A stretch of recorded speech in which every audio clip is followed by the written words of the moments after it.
On travaille à Minkoleka aussi. Je travaille déjà avec son assistant.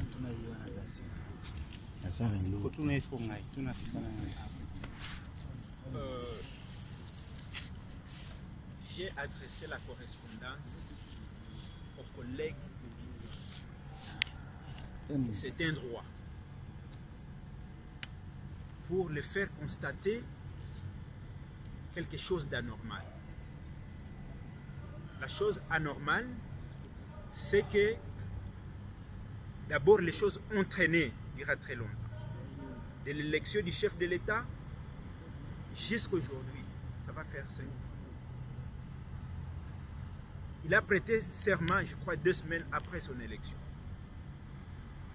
Dans les pays où les choses vont bien, après que le président ait prêté serment, il nomme dans la semaine qui suit son gouvernement. Dans les pays où les choses vont bien, à partir du moment où la CENI proclame les résultats, les députés élus sont convoqués. Et au maximum 2 ou 3 semaines, le travail commence. Ici, nous avons fait presque 3 mois sans que le travail ne commence. Lorsqu'on pensait que les choses vont démarrer, on nous a dit que le calendrier est renvoyé sinon. Nous ne sommes pas des dieux, nous ne sommes pas des anges pour savoir, pour répondre à ta question, pour savoir qu'il y a quelque chose qui est en train de s'organiser entre la présidence et le bureau provisoire. Et encore, il faut qu'il y ait cette chose-là. Je doute quand je suis les propos du chef de l'État, quand j'entends comment est-ce qu'il se bat sur la scène internationale, je doute que le chef de l'État soit mêlé dans ce qui bloque la machine. Je vais vous rappeler une chose. Il y a quelque temps, le chef de l'État, lorsqu'on a attaqué et que les Rwandais, malgré les efforts de la communauté internationale, les Rwandais ne voulaient pas arrêter avec la guerre, le chef de l'État a menacé d'attaquer le Rwanda. Vous vous rappelez ce qu'il a dit? Vous êtes de la presse. Il a dit, c'est puisque les 2 chambres ne sont pas à mesure pour le moment de se réunir. Sinon, j'allais les réunir et leur demander l'autorisation de frapper l'ennemi, d'attaquer les Rwandais. Est-ce que vous ne pensez pas qu'en faisant traîner les choses, nous sommes en train de donner raison à l'ennemi et de lier les mains du chef de l'État dans son action? Que quelqu'un me dise que le chef de l'État est dans cette histoire du blocage et du processus ici, je suis un peu perdu. Je suis un peu perdu. On veut savoir votre démarche. Est-ce qu'il y a une discussion de dialogue intérieur qui légalise ça ou il y a une soumission? J'ai dit que quand on lit le règlement d'ordre intérieur, l'esprit du règlement d'ordre intérieur, c'est que les choses doivent avancer selon un processus, un calendrier, étape par étape.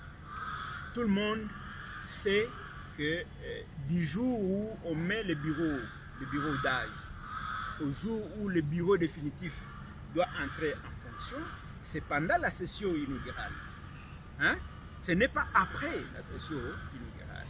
Tout le monde sait que le bureau définitif qui doit être mis en place doit avoir le temps d'organiser les choses avant que les gens n'aillent en vacances parlementaires. Maintenant, si on va jusqu'à la dernière minute, si c'est le 14 qu'on va mettre les bureaux, le 14 juin qu'on va mettre, le nouveau président, il va faire comment? On va commencer cette législature par des sessions extraordinaires.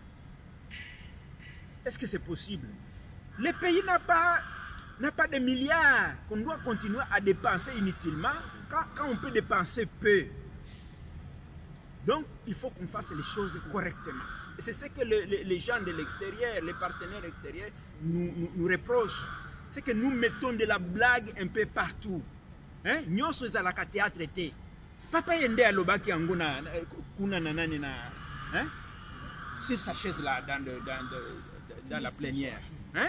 Nous sommes à la théâtre. On ne peut pas continuer à théâtraliser la scène politique dans le pays. Moi, je dis, il faut que les choses avancent selon les règles, les normes et telles que le dit les règlements d'ordre intérieur. Est-ce qu'il y a une disposition qui dit que voilà, on peut procéder comme ça? Il n'y a pas aussi des dispositions qui disent que le bureau d'âge peut s'éterniser. Cette disposition n'existe pas dans les règlements. Hein? La durée, je pense, si je ne m'abuse pas, c'est environ un mois. Le bureau d'âge, il va aller jusqu'à l'installation du bureau définitif. C'est comme ça. Mais si le bureau d'âge ne fait pas vite, alors le bureau définitif ne sera jamais installé. Qui bloque d'après vous l'installation du bureau définitif de l'Assemblée nationale? Est-ce le partage des postes dans les municipalités? C'est le bureau provisoire ou c'est la Constitution qui bloque? La Constitution ne bloque rien.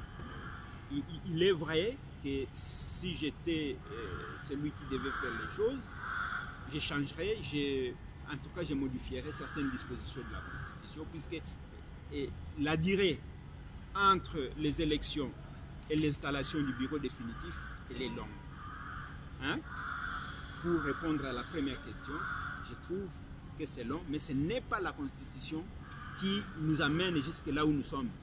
Ce n'est pas à cause de la Constitution que les élections du bureau définitif ne se font pas.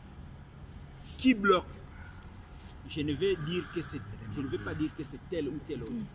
Je dis tout simplement que ceux qui sont censés le faire, qu'ils le fassent selon les dispositions du règlement d'ordre intérieur.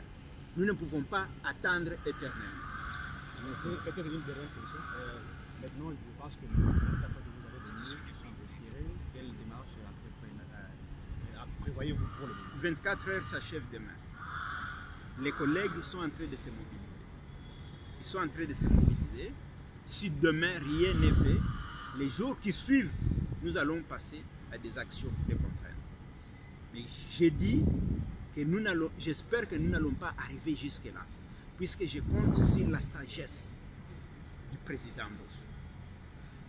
Le président Mbosso, il nous a dirigés durant 3 ans. Et pour dire vrai, nous l'avons aimé. Nous l'avons aimé. Je ne pense pas qu'il va aller jusqu'à détruire ce qu'il a construit à nous. J'ai fait donc un appel à lui, qu'il puisse recourir à la sagesse. Quand on est le plus âgé de la famille, on suppose que vous êtes le plus sage de la famille. J'ai fait appel à sa sagesse. Il a accepté de jouer les jeux de primaire au sein de l'Union sacrée. Il n'était pas obligé. S'il voulait être indépendant, puisque j'apprends qu'il veut être indépendant, tout ça, je n'ai pas entendu parler de ça dans sa bouche. Hein. Je ne vais pas dire que c'est lui. C'est peut-être des rumeurs. C'est peut-être des gens autour de lui qui disent ça. Je ne vais pas affirmer ici que Mbosso a dit qu'il veut être candidat, mais on entend parler qu'il veut être candidat indépendant. Si c'est le cas, ça serait une trahison pour nous, ses enfants, puisqu'il a accepté de jouer le jeu. Et le jeu était transparent. Kamere a gagné. Comme je l'ai dit dans d'autres médias, Kamere n'a pas gagné contre Mbosso. Kamere n'a pas gagné contre Bahati. Kamere a gagné pour la République. Vous me comprenez? Kamere a gagné pour la République. Et le fair play fait que les 3 candidats se félicitent les uns les autres et qu'ils se facilitent les uns les autres. Donc ce qu'on lui demande, c'est de nous faciliter d'aller de l'avant. Qu'il appelle qu'il relance le processus, hein, le calendrier, et que nous allions rapidement au vote. Les regroupements sont déjà informés. Les consultations ont déjà été faites. Les regroupements qui doivent nommer ou doivent présenter tel ou tel autre candidat à un tel ou tel autre poste sont déjà connus. Il ne reste que la convocation pour qu'on passe aux choses sérieuses. Voilà. Merci beaucoup. Je vous en prie. Non, mais